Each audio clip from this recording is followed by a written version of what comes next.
Well, based on your Facebook response, I at least taught you tithing by having you tithe your PFD, so at least that is covered.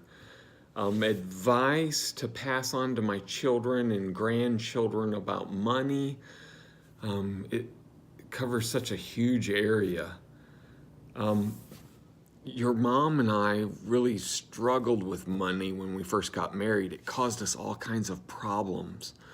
I mean, I'm a saver and she's a spender.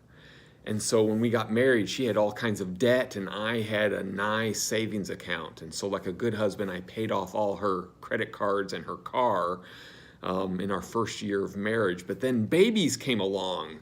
Elizabeth, Nathan, Hannah, and Sarah, and she quit working and we were down to one income and it all was a huge weight on me. And so I was counting every penny and she was spending. I'm spending things that we needed, but with a complete disregard about money in and money out. We finally decided, even though I was the accountant and she wasn't, that what worked best for us is for her to take over paying the bills and the bookkeeping and all the money, and I would just keep my hands out of it. It was weird, but it worked because as a saver, I worried and got all anxious about the money, but if I don't know anything about the money, I've got nothing to be anxious about. And as the spender, she knew exactly that we didn't have any money, and so she would control her spending. So it was a nice kind of fix. It kind of worked in our strengths and countered our weaknesses. It was beautiful, and it kept us from going to the extremes. And probably my advice to you would be about extremes and generosity. One extreme is to be so frugal that you won't spend any money. And that's where I was when we were on one paycheck and 6 mouths to feed. I didn't want to spend anything. Too frugal just ruins life. You're not using money as a tool.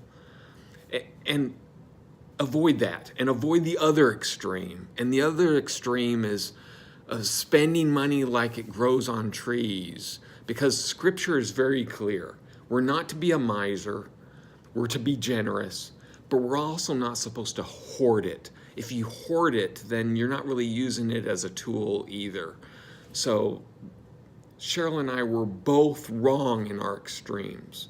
There should be some kind of balance there, and I hope you've learned that balance and will pass that balance on to your children and grandchildren. The thing about money that strikes me most interesting from a Bible perspective is the idea of generosity. You know the fruit of the Spirit in Galatians 5 and the term goodness there. And I'll spare you my obsession with Greek.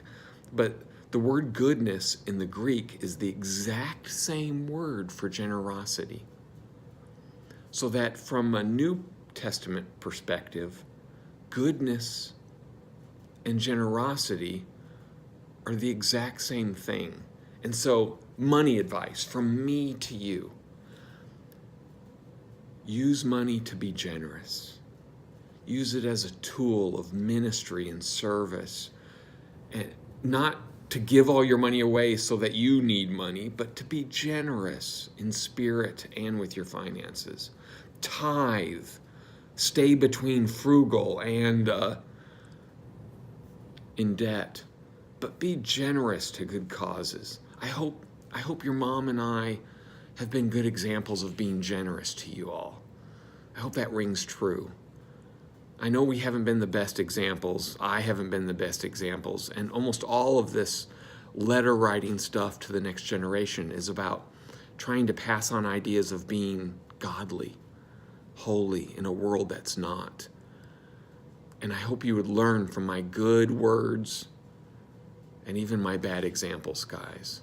We love you and we're so proud of you and we're so happy to have you part of our lives.